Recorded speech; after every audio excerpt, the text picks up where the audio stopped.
નમસ્કાર મિત્રો, આજના લેક્ચરમાં ગુજરાત પંચાયત સેવા પસંદગી મંડળની ભરતી મલ્ટીપર્પઝ હેલ્થ વર્કર MPHW નો જે સિલેબસ છે એમાં જે ઇતિહાસનો વિભાગ છે, હિસ્ટ્રીનો જે વિભાગ છે એનો એક ટોપિક છે આપણે જે આજે લેવાના છે 1857 નો સ્વાતંત્ર્ય સંગ્રામ।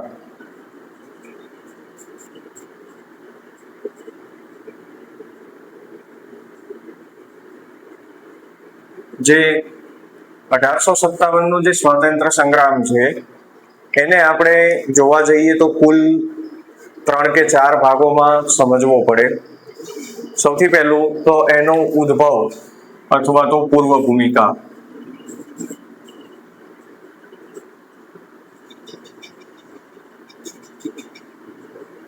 બીજી જે અગત્યની વસ્તુ છે એ છે તાત્કાલિક કારણો।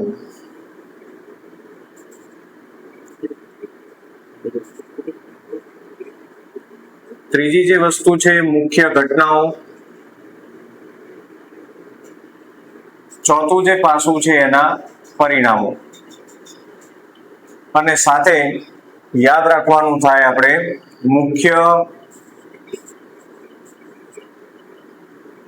કેન્દ્રો 1857 ના સંગ્રામના જે કેટલાક મુખ્ય કેન્દ્રો જ્યાં બળવો જે છે સારા પ્રમાણમાં વધારે કહેવાય કે અંગ્રેજોની વિરુદ્ધ વધારે પ્રમાણમાં અસંતોષ જે વિસ્તારોમાં થયેલો એવા વિસ્તારો જે 1857 ના સ્વાતંત્ર્ય સંગ્રામના કેન્દ્રો બનેલા, એ કેન્દ્રો અને મુખ્ય વ્યક્તિઓ કે જેમણે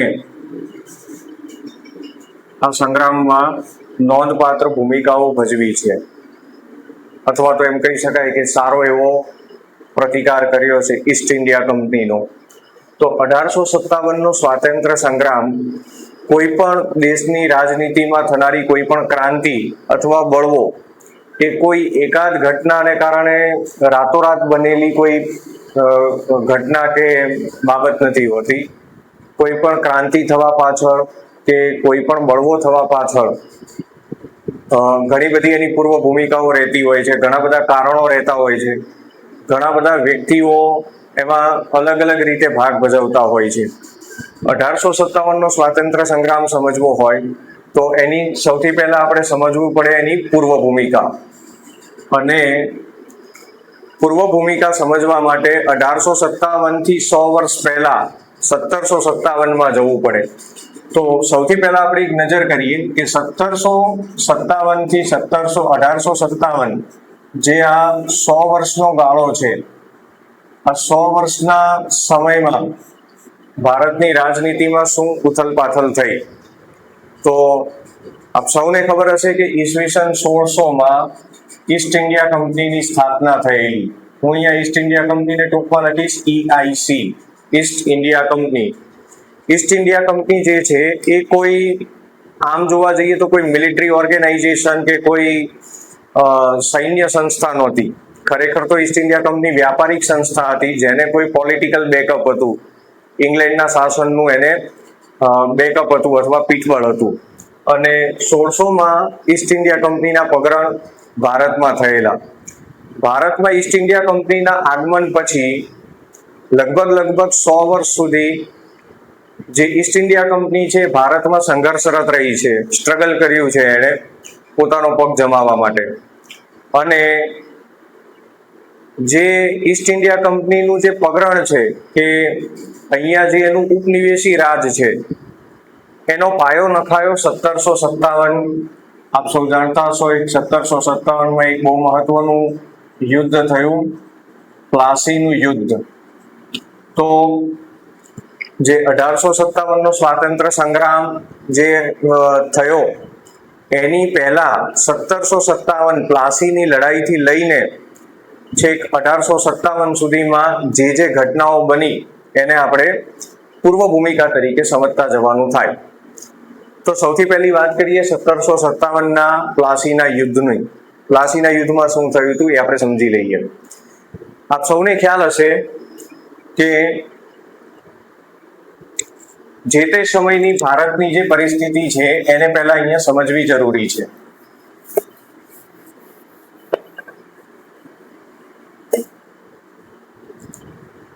હવે અહીંયા આપણે ભારતનો એક રફ નકશો, જે અંદાજિત નકશો છે હું બનાવું છું માત્ર સમજણ ખાતર.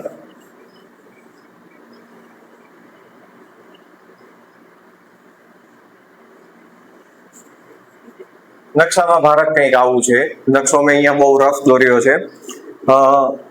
1757ની જે વાત હતી પ્લાસીની,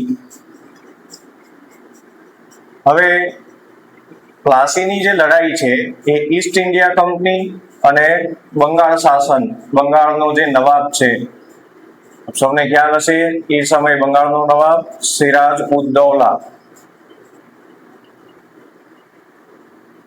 આ બંને વચ્ચે પ્લાસીનો સંઘર્ષ થયેલો. સૌથી પહેલા તો નવાબનો અર્થ સમજી લો. ઘણા લોકો એવું સમજે છે કે નવાબ જે છે એ એક સાર્વભૌમ શાસક છે, સ્વતંત્ર શાસક છે અથવા તો રાજા છે. તો અહીંયા સૌથી પહેલા આપણે ક્લિયર કરવું પડે કે નવાબ જે છે એ કોઈ સ્વતંત્ર સાર્વભૌમ શાસક નથી. જે દિલ્હીમાં જે મુગલ બાદશાહ છે, જે ભારતના સેન્ટરમાં બેઠો છે અને ત્યાંથી દૂર દૂરના પ્રાંતો સુધી એ સીધો વહીવટ કરી શકે એમ નથી. તો દૂર સુદૂરના જે પ્રાંતો છે એનો વહીવટ સુચારુ રીતે ચાલે, સારી રીતે ચાલે, એની માટે મુગલ બાદશાહ દૂર દૂરના પ્રાંતોમાં ગવર્નર તરીકે જે વ્યક્તિને નિમતા એ નવાબ કહેવાતા. તો મુગલ બાદશાહે બંગાળના ગવર્નર તરીકે જેને નિમ્યો છે એ અહીંયા થશે બંગાળનો નવાબ. માની લો કે એણે હૈદરાબાદમાં કોઈ વ્યક્તિને ગવર્નર તરીકે નિમ્યો છે તો એ હૈદરાબાદનો નવાબ થશે. અવધમાં જે છે કોઈ વ્યક્તિને નિમે છે તો એ અવધનો નવાબ થશે. તો નવાબ જે છે એને કોઈ સ્વાતંત્ર્ય સાર્વભૌમ શાસક સમજવાનો નથી. નવાબ એ કોઈ ઇન્ડિપેન્ડન્ટ રૂલર નથી, સોવરિન રૂલર નથી. એ ખંડીઓ છે. મુગલ બાદશાહ મૌર્ય સામ્રાજ્યમાં જેને ક્ષત્રપ કહેતા, તો ક્ષત્રપ જે છે જે તે રાજ્યના કે જે તે પ્રાંતના ગવર્નર હતા. એ કોઈ પોતે જે છે સાર્વભૌમ રાજા નહોતા, બાદશાહ નહોતા, મહારાજા નહોતા. એવી રીતે નવાબ પણ કોઈ ઇન્ડિપેન્ડન્ટ રૂલર નથી. એ જવાબદાર છે દિલ્હીના મુગલ બાદશાહને. પણ જેવું રાજનીતિમાં હંમેશા થતું આવે છે કે જ્યારે જ્યારે કેન્દ્રીય સત્તાઓ નબળી પડે છે ત્યારે ત્યારે પ્રાંતીય શાસકો સ્વતંત્ર થઈ જાય છે. 1707માં ઔરંગઝેબનું મૃત્યુ થયું. આ એક ઘટના યાદ રાખવી. 1707માં ઔરંગઝેબનું મૃત્યુ થયું અને ઔરંગઝેબના મૃત્યુ પછી જે છે મુગલ શાસન નબળું પડવા માંડ્યું ધીરે ધીરે. ઔરંગઝેબ પછીના જે મુગલ શાસકો થયા એ બધા શાસનને સારી રીતે સંભાળી શક્યા નહીં. એમના રાજકીય વારસદારોમાં પણ ભયંકર ખટપટો ચાલી, મારકાપ ચાલી અને પરિણામી આવ્યું કે મુગલ રાજકારણ ભારે અસ્થિર થઈ ગયું. ધીમે ધીમે મુગલ સામ્રાજ્યની પડતીની શરૂઆત થઈ અને જેવી મુગલોની કેન્દ્રીય સત્તા નબળી પડી એટલે કેટલાક જે નવાબો હતા, જે મુગલોની અંડરમાં પ્રાંતીય શાસકો હતા, એ બધા પોતે સ્વતંત્ર થવા માંડ્યા. એમાં બંગાળના નવાબ તરીકે અલીવર્દી ખાન સ્વતંત્ર થઈ ગયા. એવી જ રીતે હૈદરાબાદનો નવાબ જે હતો નિઝામુલ મુલ્ક, એ સ્વતંત્ર થઈ ગયો. અવધનો જે નવાબ છે શુજા ઉદ દૌલા. તો આ બધા મુગલ શાસનની પડતીના સમયમાં મુગલોના આધિપત્યમાંથી નીકળી ગયા અને મુગલ બાદશાહ નામનો બાદશાહ રહી ગયો. ધીમે ધીમે પરિસ્થિતિ એ થઈ કે બધા જ દક્ષિણમાં જે છે એક નવી શક્તિ ઊભી થયેલી મરાઠા સામ્રાજ્ય, બીજી બાજુ ઉત્તર પશ્ચિમ ભારતની અંદર શીખોનું માથું ઊંચું થયું, ત્રીજી બાજુ અફઘાનિસ્તાનમાં જમ્માન શાહ વગેરે શક્તિશાળી બન્યા. કાળક્રમે એવું થયું કે મુગલ શાસકોની, ઔરંગઝેબ પછીના જે મુગલ શાસકો છે એમની અણઆવડતને કારણે અને એમના અંદરની ખટપટો, કલહો અને સંઘર્ષોને કારણે જે મુગલ સામ્રાજ્યની સરહદો હતી એ ધીમે ધીમે ટૂંકી થવા માંડી અને લગભગ પરિસ્થિતિ એ થઈ ગઈ કે મુગલ શાસકો માત્ર દિલ્હી, લાલ કિલ્લો અને એની આસપાસના કેટલાક વિસ્તારોના ખરા શાસક રહ્યા. બાકી પ્રાંતીય જે શાસકો છે એ પોતાની રીતે સ્વતંત્ર થઈ ગયા. તો હવે આપણે પ્લાસીની ઘટના ઉપર આવીએ. 1757 સમયે પરિસ્થિતિ એ હતી કે બંગાળનો નવાબ સિરાજુદ્દૌલા હતો અને એ મુગલ આધિપત્યથી સ્વતંત્ર હતો, ડિફેક્ટો રૂલર હતો. ખરેખર બંગાળ ઉપર ખરું શાસન મુગલ બાદશાહનું છે અને નવાબ એ મુગલ બાદશાહને જવાબદાર છે. પણ દિલ્હીના મુગલ બાદશાહ નબળા હોવાને કારણે જે બંગાળનો જે નવાબ છે એ ડિફેક્ટો રૂલર છે. ડિફેક્ટો રૂલરનો મતલબ થાય કે વ્યવહારિક શાસક.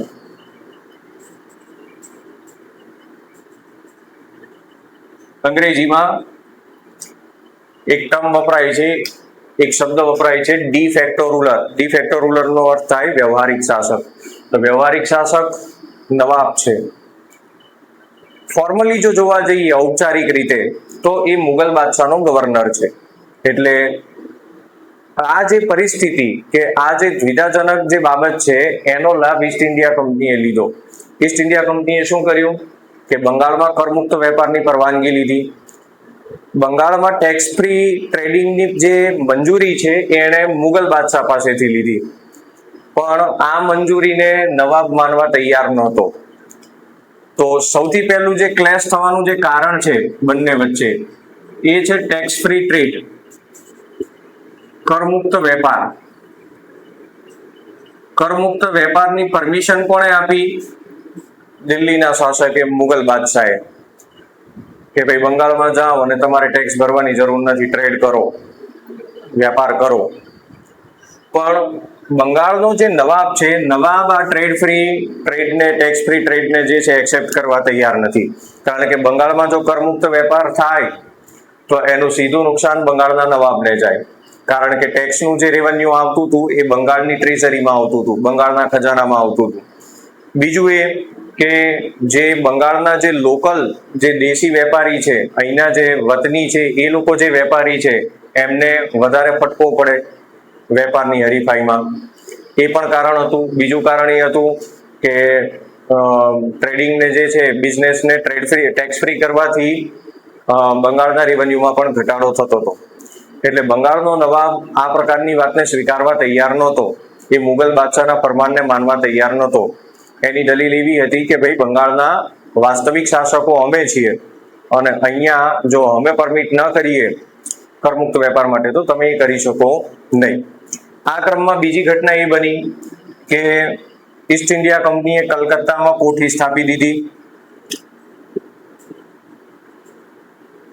કોઠી એટલે આમ તો કોઠી જે છે ને એ એક પ્રકારનું ગોડાઉન કહેવાય, પણ આ જે ઈસ્ટ ઇન્ડિયા કંપની જે કોઠી સ્થાપતા એની ફરતે કિલ્લા જેવી દિવાલો ચણતા ને એમાં હથિયારો ગોઠવતા, એક પ્રકારની સૈનિક વ્યવસ્થા કરતા. એટલે બંગાળના નવાબની બીજી દલીલ એ હતી કે તમે તો વેપારી છો, અહીંયા આવ્યા છો તમે વેપાર કરવા માટે. જો તમે અહીંયા વેપાર કરવા માટે આવ્યા છો તો તમારે લશ્કરની કે એની જરૂર હોય નહીં. બીજી વાત એ કે ઈસ્ટ ઇન્ડિયા કંપનીએ કોઠી બનાવતા પહેલા નવાબની મંજૂરી લીધી નથી. ઈસ્ટ ઇન્ડિયા કંપનીની દલીલ એવી છે કે અમે મંજૂરી દિલ્હીથી લીધેલી છે, બરાબર. બંગાળનો નવાબ એ મંજૂરીને માન્ય નથી ગણતો અને એનું કહેવું એમ છે કે અમારી પરમિશન વગર અહીંયા ના તો તમે કરમુક્ત વેપાર કરી શકો અને તમે વેપારી છો તો તમે કોઠી કે કિલ્લેબંધ વ્યવસ્થા કરી ન શકો, સૈનિક કે લશ્કર રાખી ન શકો. એટલે પહેલી ઘટના એ બની કે નવાબે કલકત્તાની કોઠી પર હુમલો કર્યો અને કોઠીને ધ્વસ્ત કરી નાખી, તોડી નાખી. અને અહીંથી આ બંનેના વિવાદમાં સૈનિક કારણ આગળ વધ્યું. કોઠી તો કલકત્તાની અંદર તૂટી ગઈ, અંગ્રેજો ત્યાંથી ભાગ્યા અને પુલટામાં એમણે શરણું લીધું અને માંડ જે થોડા ઘણા બ્રિટિશરો બચ્યા એ નાવો હોડીમાં બેસીને જે છે પુલટાથી થોડીક દૂર અંદર દરિયામાં જીવ બચાવીને ચાલી ગયા. બરાબર આ સમયે ઈસ્ટ ઇન્ડિયા કંપનીનો એક જહાજી બેડો આ ભાગમાં લગભગ મદ્રાસ આસપાસ એક ઈસ્ટ ઇન્ડિયા કંપનીનો જે છે જહાજી બેડો, લશ્કરી જહાજી બેડો અહીંયા તૈનાત હતો અને આ બેડો રાતોરાત કલકત્તા ઉતારવામાં આવ્યો રોબર્ટ ક્લાઇવના નેતૃત્વમાં. રોબર્ટ ક્લાઇવ ઈસ્ટ ઇન્ડિયા કંપનીમાં ક્લાર્ક તરીકે જોડાયેલો, કારકુન તરીકે. એનું જે જોઈનિંગ હતું ઈસ્ટ ઇન્ડિયા કંપનીમાં એ કોઈ સૈનિક અધિકારી કે મિલિટરી કમાન્ડર તરીકે નહોતું. દરઅસલ એ વહીવટી ક્લાર્ક તરીકે, કારકુન તરીકે ઈસ્ટ ઇન્ડિયા કંપનીમાં નોકરીમાં દાખલ થયેલો. અને જ્યારે એણે આ બધી પરિસ્થિતિ ને સંભાળવાનું નક્કી કર્યું ત્યારે મદ્રાસથી એક ફ્લીટ, એક જહાજી બેડો એને ગુપચુપ રીતે કલકત્તાની અંદર ઉતાર્યો અને એ રીતે ઈસ્ટ ઇન્ડિયા કંપનીનું લશ્કર બંગાળમાં દાખલ થયું દરિયાઈ માર્ગે. અને કલકત્તા પર એ વખતે પશ્ચિમ બંગાળની રાજધાની મુર્શિદાબાદ, અને મુર્શિદાબાદની નજીક જે પ્લાસી ગામ છે, પ્લાસી નામ એટલા માટે પડ્યું છે કે જે સ્થળે આ લડાઈ થઈ છે ત્યાં આસપાસ પલાસના જે ઝાડ હતા અને પલાસના ઝાડને કારણે એ વિસ્તાર પ્લાસી તરીકે ઓળખાયો. હવે લગભગ 21 કે 22 જૂન આસપાસ 1757ની 21મી કે 22મી જૂન આસપાસ રોબર્ટ ક્લાઇવ અને સિરાજુદ્દૌલા નવાબ બંનેના લશ્કરો પ્લાસીમાં સામસામે આવી ગયેલા. નવાબનું લશ્કર પહેલા પહોંચી ગયેલું ક્લાઇવની પહેલા, અને નવાબના લશ્કરમાં એટલી સુસ્તી હતી કે નવાબના લશ્કરની સામે ક્લાઇવનું લશ્કર એક આખી રાત પડ્યું રહ્યું, પણ નવાબે તોપનો એક ગોળો ચલાવેલો નહીં. ખરી લડાઈની શરૂઆત 23 જૂન 1757ના રોજ થઈ. 23 જૂન 1757 અને ક્લાઇવ તરફથી આક્રમણની શરૂઆત થઈ. સાથે બંનેનું સૈન્ય બળ પણ અહીંયા સમજી લેવા જેવું છે. બે જે સૈન્ય શક્તિઓ જે આ યુદ્ધમાં છે, એક છે EIC ઈસ્ટ ઇન્ડિયા કંપની જે રોબર્ટ ક્લાઇવના નેતૃત્વમાં છે, બીજી તરફ બંગાળ છે જે સિરાજના નેતૃત્વમાં છે.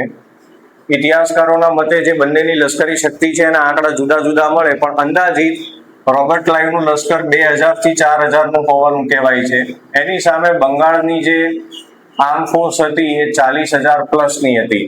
એટલે જોવા જઈએ તો નવાબ અને ઈસ્ટ ઇન્ડિયા કંપની વચ્ચે લશ્કરી તાકાતનો બહુ મોટો ડિફરન્સ હતો. પણ લડાઈની શરૂઆતમાં જે દિવસે આ લડાઈ શરૂ થઈ તે દિવસે સવારમાં થોડો ઘણો કંઈક વરસાદ થયેલો, અને વરસાદમાં જે નવાબનું લશ્કર છે એ બરાબર સક્રિય ન રહ્યું, એણે બેદરકારી કરી અને દારૂ ગોળો પલળી ગયો. એની સામે ક્લાઇવે જે છે તરત જ સ્ફૂર્તિ રાખીને થોડો ઘણો દારૂ ગોળો ઢાંકી દીધો અને એને પલળતો બચાવ્યો. એટલે જે નવાબની ઘણી તોપો છે એ ફાયરિંગ માટે બહુ કેપેબલ ના રહી દારૂ ગોળો પલળી જવાની કારણે. આ બાબતનો જે છે રોબર્ટ ક્લાઇવે ખ્યાલ રાખ્યો. બીજી એક વસ્તુ જે ઇતિહાસમાં બહુ જોરશોરથી બધાએ તમે સ્કૂલ વખતે પણ ભણ્યા હશો કે બંગાળના પક્ષે જે કેટલાક વ્યક્તિઓ છે એ ફૂટી ગયેલા, એ દગાખોર નીવડેલા. એમાં પહેલું જે નામ ચર્ચાય છે મીર જાફર, બંગાળનો કમાન્ડર ઇન ચીફ, સેનાપતિ. ભારતના ઇતિહાસમાં સૌથી મોટા ગદ્દારોનું જો નામ લેવામાં આવે તો સૌથી નામચીન કે સૌથી કુખ્યાત ગદ્દાર વ્યક્તિ તરીકે મીર જાફરનું નામ લેવાય છે. એ સિવાય બીજા કેટલાક પાત્રો છે, શેઠ હમીચંદ છે, જગત શેઠ છે. આ બધા પણ કોઈને કોઈ રીતે ઈસ્ટ ઇન્ડિયા કંપનીના રોબર્ટ ક્લાઇવના મળતિયા હતા. એમની સાથે કોઈને કોઈ પ્રકારનું સેટલમેન્ટ કરી બેઠેલા. જ્યારે આ લડાઈ થઈ ત્યારે લડાઈના દિવસે લગભગ જે બંગાળનો નવાબ છે એણે આર્મીને 3 ભાગમાં વહેંચેલું. બંનેના લશ્કર છે ઈસ્ટ ઇન્ડિયા કંપની અને બંગાળનું લશ્કર જે છે 3 ભાગમાં વહેંચાયેલું. જમણી કમાન, ડાબી કમાન અને મધ્ય કમાન. એમાં જે જમણી કમાન જે કહેવાય છે એ મીર જાફર પાસે હતી. જમણી કમાનનો જે સેનાપતિ હતો એ મીર જાફર હતો, અને યુદ્ધના દિવસે લગભગ મીર જાફર નિષ્ક્રિય રહ્યો છે, લડ્યો નથી.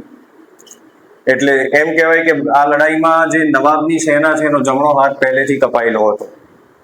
બીજું, ડાબી કમાનનું જે નેતૃત્વ હતું એ દિવાન મોહનલાલ, બંગાળના નવાબના દિવાન હતા મોહનલાલ. મીર જાફરની જેટલી ગદ્દારી છે કે જેટલી દગાખોરી છે એટલી જ મોહનલાલની વફાદારી પણ હતી. અને મોહનલાલ જે છે એમણે ડાબી કમાન બહુ સારી સંભાળેલી, ખૂબ દિલ દઈને જે છે વફાદારીપૂર્વક એ ઈસ્ટ ઇન્ડિયા કંપની સામે લડેલા. અને યુદ્ધમાં એક ક્ષણ એવી પણ આવેલી કે ડાબી કમાન મોહનલાલના નેતૃત્વમાં ભારે પડવા માંડેલી અને ક્લાઇવના લશ્કરના પગ ઉખડી જશે એવું લાગવા માંડેલું. પણ બરાબર અણીના સમયે કોઈ ગેરસમજ ઊભી કરીને કે કોઈ અફવા ફેલાઈને સિરાજુદ્દૌલાની પાસે કોઈ ઊંધી વાતો પહોંચાડવામાં આવી અને એનું પરિણામ એ આવ્યું કે મોહનલાલ જે કંપનીના લશ્કરની સામે ભારે પડી રહેલો એને સિરાજુદ્દૌલાએ પાછો બોલાવી લીધો, કોઈ ગેરસમજણને કારણે, કોઈ અફવાને કારણે કે અન્ય કોઈ કારણે. એનું કોઈ કારણ સ્પષ્ટ જાણવા મળતું નથી.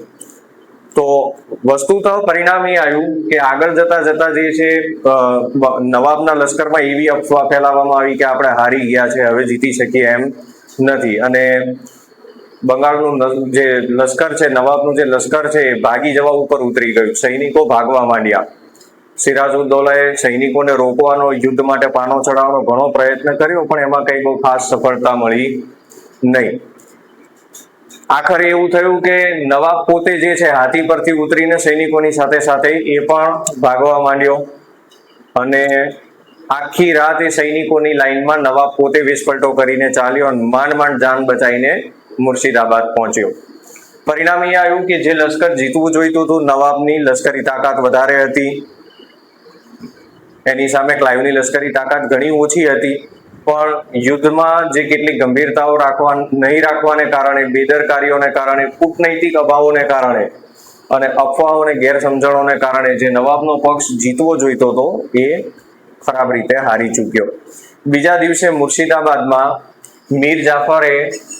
મીર જાફરના દીકરાએ, મીર જાફરનો પુત્ર, એનો દીકરો, એણે સિરાજુદ્દૌલાની હત્યા કરી નાખી અને મીર જાફર અને ક્લાઇવ વચ્ચે જે સમજૂતી થયેલી એ મુજબ મીર જાફર બંગાળનો નવાબ બન્યો. તો બંગાળનું શાસન હવે આવ્યું મીર જાફર પાસે. મીર જાફર જે છે નવાબ તરીકે બહુ કોમ્પિટન્ટ કે બહુ સક્ષમ નીવડ્યો નહીં, કારણ કે ખરી દીવાની સત્તા અંગ્રેજોની પાસે આવી ગઈ બંગાળની.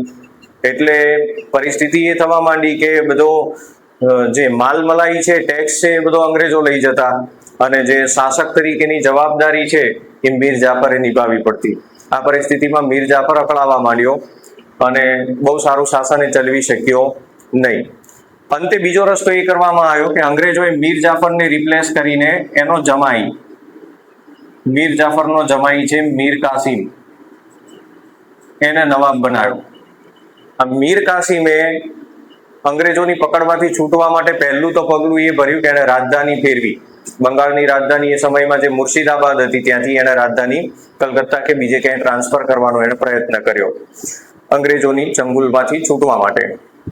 અને મીર કાસિમે એક સંગઠન બનાવ્યું, એક તો અવધના નવાબ સાથે અને દિલ્હીના બાદશાહ સાથે.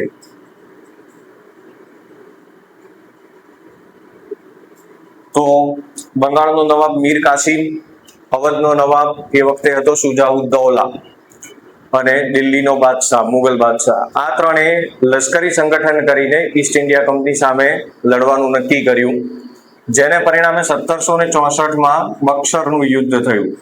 આ પણ બહુ ફેમસ યુદ્ધ છે. બક્સરનું યુદ્ધ પણ EIC એટલે કે ઈસ્ટ ઇન્ડિયા કંપની વર્સિસ જે એલાઇડ છે મીર કાસિમ, અવધ અને દિલ્હી, આ ત્રણેય શાસકોનું સંગઠન વર્સિસ ઈસ્ટ ઇન્ડિયા કંપની. અને બક્સરના યુદ્ધમાં પણ જે અંગ્રેજોનો પક્ષ છે વિજયી થયો. અંતતઃ પરિણામ એ થયું કે પ્લાસી અને બક્સરના યુદ્ધ પછી બંગાળ, બિહાર, ઓરિસ્સા, આ ત્રણેય જે સમયના રાજ્યો છે, આ ખાસ કરીને જે બંગાળ પ્રાંત છે બહુ અગત્યનો હતો. એ સમયનો સૌથી સમૃદ્ધ પ્રાંત. આજની તારીખે જે આપણે ભારતમાં જેને વેસ્ટ બેંગાલ, પશ્ચિમ બંગાળ રાજ્ય કહીએ છીએ, એ ઉપરાંત આજની તારીખે જે બાંગ્લાદેશ છે એનો ઘણો વિસ્તાર એ વખતના બંગાળમાં આવી જતો. તો બંગાળ, બિહાર, ઓરિસ્સા ત્રણ મોટા પ્રાંતોની દીવાની સત્તા અંગ્રેજોના હાથમાં પડી બક્સરના યુદ્ધની પછી. અને આગળ અંગ્રેજોએ અહીંની અંદરની ખટપટનો એવો લાભ લીધો અહીંના રાજકારણનો. હવે થોડીક એની વાત કરી લઈએ અને 1857 તરફ આવીએ. તો અંગ્રેજોની પોલિટિક્સ એ રહી છે મેઇનલી કે એ લોકો બધા જે શાસકો છે એની સાથે એક સાથે બાત નથી ભીડતા, એક પછી એક વારાફરતી બધાને ખતમ કરે છે. 1757માં પ્લાસી જીત્યું, ઈસ્ટ ઇન્ડિયા કંપનીએ 1764માં બક્સર જીત્યું. એ પછી દક્ષિણ ભારતમાં એક શક્તિશાળી રાજ્ય કર્ણાટક આસપાસ જે હતું મૈસૂર. ત્યાર પછી તમે જુઓ તો 1799માં મૈસૂરનો વારો પડ્યો. અંગ્રેજોને મૈસૂર સાથે ટોટલ 4 મોટા યુદ્ધો થયેલા છે. 1799માં મૈસૂરનું છેલ્લું યુદ્ધ થયું, પણ અંગ્રેજોને ને મૈસૂરને 4 મોટી લડાઈઓ થયેલી છે, જેને હિસ્ટ્રીની અંદર, ઇતિહાસની અંદર એંગ્લો મૈસૂર વોર કહેવામાં આવે છે.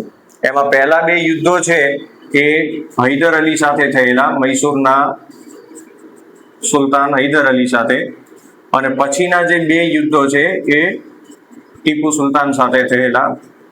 1799માં જે મૈસૂર સાથેનું જે છેલ્લી લડાઈ છે, ફોર્થ એંગ્લો મૈસૂર વોર જેને કહેવાય, એમાં અંગ્રેજોના પક્ષે નેતૃત્વ હતું લોર્ડ વેલેસ્લી અને મૈસૂરના પક્ષે નેતૃત્વ હતું ટીપુ સુલતાનનું.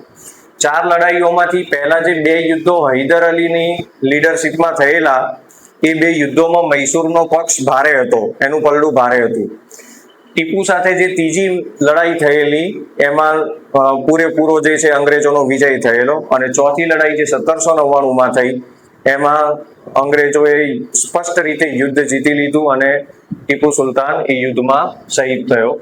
અને એ રીતે મૈસૂરનું જે રાજ્ય છે એ મરાઠા, હૈદરાબાદના નિઝામ અને અંગ્રેજો આ 3 જણાએ વહેંચી લીધું. અને બાકી જે ભાગ વધ્યો એ હૈદર અલીની પહેલાના જે વાડિયાર વંશના શાસકો હતા એને પાછો આપવામાં આવ્યો. તો મૈસૂર સામે જે અંગ્રેજોએ લડાઈઓ કરેલી એની અંદર એને ઈસ્ટ ઇન્ડિયા કંપનીનો સાથ આપનારા પક્ષો હતા, એમાં એક હૈદરાબાદનો નિઝામ હતો, હૈદરાબાદ નિઝામ, અને બીજી જે મોટી શક્તિ એમની સાથે હતી એ હતી મરાઠા. હૈદરાબાદ નિઝામ, મરાઠા અને ઈસ્ટ ઇન્ડિયા કંપની ત્રણેય ભેગા મળીને મૈસૂરની વિરુદ્ધ લડેલા. અને ટીપુના મરણ પછી મૈસૂરનું જે રાજ્ય છે એ પણ આ ત્રણેય વચ્ચે અલગ અલગ રીતે વહેંચી લેવામાં આવેલું, અને બાકી જે રાજધાની અને આસપાસનો વિસ્તાર છે એ ટીપુની અગાઉના જે મૂળ શાસક વંશ હતો એને પાછો આપવામાં આવેલો. તો 1799માં મૈસૂર થયું. ત્યાર પછી મરાઠાઓ સાથે એમનો સંઘર્ષ ચાલ્યો અને 1804 કે 1805માં યશવંતરાવ હોલકર સાથે સંધિ થઈ. મરાઠાઓ સાથેના સંઘર્ષમાં વસાઈની સંધિ અને બાજીરાવ પેશવા દ્વિતીય સાથે થયેલી સંધિ બહુ પ્રખ્યાત છે ઇતિહાસમાં. એક 1805માં યશવંતરાવ હોલકર સાથે સંધિ થયેલી મરાઠા અંગ્રેજ યુદ્ધ અનુસંધાને. આખરે મરાઠાઓ સાથેનો સંઘર્ષ ખતમ થયો 1818માં. 1818માં જે અંગ્રેજ મરાઠા યુદ્ધ થયું અને એમાં પેશવા પદને નાબૂદ કરવામાં આવ્યું. પેશવા પદ નાબૂદ થયું. જો 1857ના સ્વાતંત્ર્ય સંગ્રામના ઉદ્ભવના કારણોમાં આ બધા મુદ્દા ક્યાંક ક્યાંક સ્પર્શે છે. પેશવા પદ એટલે જે બાજીરાવ પેશવા દ્વિતીય હતા 1818માં, એને છેલ્લા પેશવા માનવામાં આવ્યા, અને એ પણ નામના પેશવા, ટાઇટ્યુલર, એને ખરી સત્તા એના હાથમાં રહેવા દીધી નહીં, અને એને મેરઠ, પૂનાથી, પેશવાઓની ગાદી પૂનામાં હતી, પણ જે છેલ્લો પેશવા હતો બાજીરાવ દ્વિતીય, એને મેરઠ ટ્રાન્સફર કરી દેવામાં આવ્યો. ત્યાં લગભગ એને નજરકેદ જેવો રાખવામાં આવતો, એના હાથમાં વાસ્તવિક કોઈ સત્તા રહેવા દેવામાં આવી નહીં. એને ટાઇટ્યુલર જે છે પેશવા માનવામાં આવ્યો, અને અંગ્રેજોએ સંધિ એવી કરેલી કે એની પછી કોઈ એના વંશ વારસદારને પેશવા તરીકેની માન્યતા નહીં મળે. તો 1818માં મરાઠાઓનું પણ પૂરું થયું. એની અગાઉ 1799માં મૈસૂરને ખતમ કર્યું. એની પહેલા 1757, 1764માં પ્લાસી અને બક્સર જે થયું એને પરિણામે બંગાળ, બિહાર, ઓરિસ્સા એમના કબજામાં આવી ગયું. દિલ્હીના શાસકો, જે મુગલ શાસકો છે, સતત નબળા પડતા ચાલ્યા ગયા, અને એનું કંઈ બહુ વજૂદ કે વજન ભારતના રાજકારણમાં ત્યાર પછી રહ્યું નથી. ત્યાર પછી જે છે ઉત્તર પશ્ચિમમાં શીખો સાથે સંઘર્ષ થયેલો, અને એમને પણ અંગ્રેજોએ હરાવેલા સેકન્ડ એંગ્લો શીખ વોરની અંદર. અને 1919માં અફઘાનિસ્તાન સાથે સંધિ થયેલી. રશિયાનું જ્યારે ભારત પર આક્રમણ થવાની સંભાવનાઓ હતી અફઘાનિસ્તાનના રસ્તે, ત્યારે એણે અફઘાનિસ્તાન સાથે સંધિ કરીને સંઘર્ષનો અંત કરેલો. આ જે હતી એ ઈસ્ટ ઇન્ડિયા કંપનીની પગ જમાવવાની વાત હતી. આ દરમિયાન બીજું શું થયું તો 1757 પ્લાસીથી લઈને 1818 જે મરાઠાઓનું પેશવારાજ ખતમ થયું એ પછી અંગ્રેજોએ જ્યારે અહીંની શાસન વ્યવસ્થા સંભાળી તો એ શાસન વ્યવસ્થામાં કેટલાક અસંતોષના કારણો ઊભા થયા. લગભગ શાસન અસંતોષ વગરનું ના હોય. દરેક શાસકને, કારણ કે બધાને રાજી નથી રાખી શકાતા, કોઈકનો ને કોઈકનો અસંતોષ શાસકે સહન કરવો પડતો હોય. અંગ્રેજો તો એમ પણ ઉપનિવેશી રાજ ચલાવતા હતા, એના વતની નહોતા. તો અંગ્રેજો વિરુદ્ધ જે અસંતોષ ઊભો થયો અને જે 1857 કારણભૂત બન્યો, એ અસંતોષના કારણો એક જરા સમજી લઈએ. હવે પ્રશ્ન છે 1857 સંગ્રામના ઉદ્ભવના કારણો.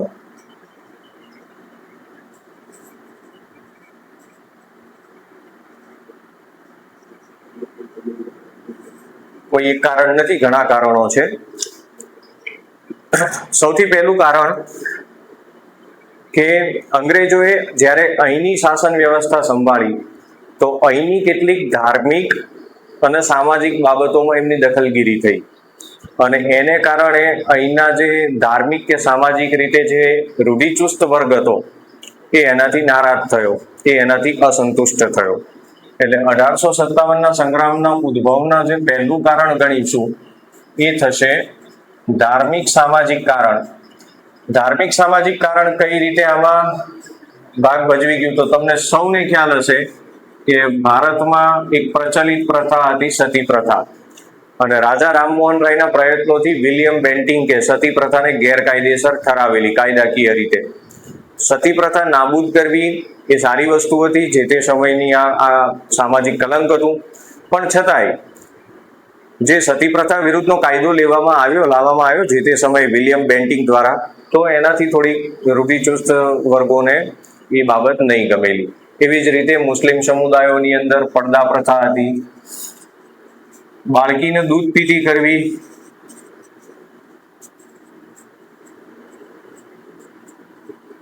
બાળકીનો જન્મ થાય તો ઘણીવાર એને જન્મતાની સાથે મારી નાખવામાં આવતી. તો આ પ્રકારના જે કુરિવાજો હતા, સાથે સાથે એ સમયે અંગ્રેજોએ છૂટો છવાયો થોડો ઘણો કન્યા કેળવણીનો પ્રયત્ન, કન્યા શિક્ષણના એ વખતે જે ભારતના જાગૃત આગેવાનો હતા એમણે બ્રિટિશરોની મદદથી, એમાં રાજા રામમોહન રાયની વાત અહીંયા પણ આવે છે કન્યા શિક્ષણ માટે. તો આ બધા જે સુધારાશીલ પ્રયત્નો હતા એનાથી થોડો જે છે એ ચુસ્ત વર્ગ નારાજ હતો. એક આ ધાર્મિક સામાજિક બાબતોમાં જે હસ્તક્ષેપ છે એને પસંદ નહોતો કરતો. એક આ કારણ બન્યું, ધાર્મિક સામાજિક કારણ. બીજું જે કારણ છે એ આર્થિક અને રોજગારી લક્ષી કારણ છે. ઈસ્ટ ઇન્ડિયા કંપનીએ જ્યારે શાસન અહીંયા એમનું મજબૂત થયું, એના પગ મજબૂત થયા, એટલે ખેડૂતો ઉપર હેવી ટેક્સેશન, ભારે કર નાખવામાં આવ્યા. એટલે જે છે ખેડૂતોની દશા માટી થઈ. એ વખતનો સમય એવો હતો કે ખેડૂતો ટેકનિકલી સાઉન્ડ નહોતા, દુષ્કાળો વારંવાર પડતા, નહેરોની કે સિંચાઈની જે સગવડ આજે આપણને સુખરૂપે મળે છે એટલી સુખદ સગવડો એ સમયમાં નહોતી. તો ખેડૂતોનું ઘણું ખરું શોષણ થયું, એક આર્થિક કારણ એ ગણાય.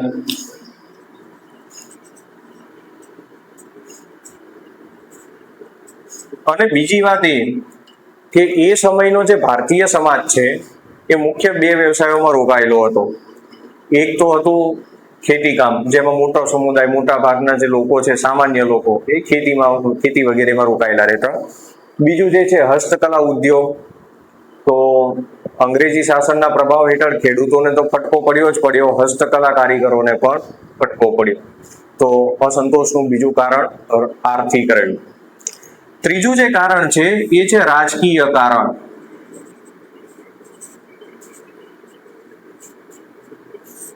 ઈસ્ટ ઇન્ડિયા કંપનીના શાસન દરમિયાન કેટલાક રાજકીય બનાવો કે કેટલીક પોલિટિકલ ટ્રીટીઝ, રાજનૈતિક સંધિઓ એવી થઈ કે જેનાથી જે તે સમયના ભારતના જે અહીંના શાસકો છે એ ઈસ્ટ ઇન્ડિયા કંપનીથી નારાજ હતા.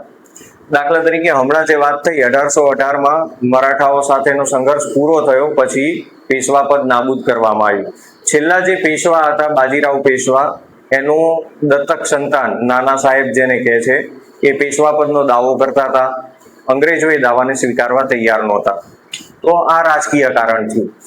બીજી વાત એ કે ઘણા જે ભારતીય શાસકો જેમને અગાઉની સંધિ મુજબ પેન્શન આપવામાં આવતું, તો એમના પેન્શનો બંધ કરવામાં આવેલા.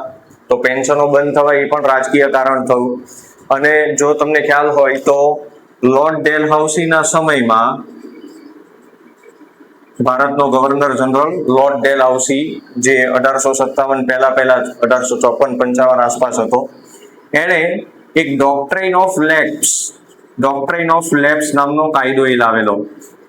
અને ડોક્ટ્રાઇન ઓફ લેપ્સની જે જોગવાઈ હતી એવી હતી કે કોઈ રાજા બિનવારસ પુરુષ વારસદાર વિના જો મૃત્યુ પામે તો એનું રાજ્ય ખાલસા થાય અને ઈસ્ટ ઇન્ડિયા કંપની સાથે એનું જે વિસ્તાર છે મર્જ થઈ જાય.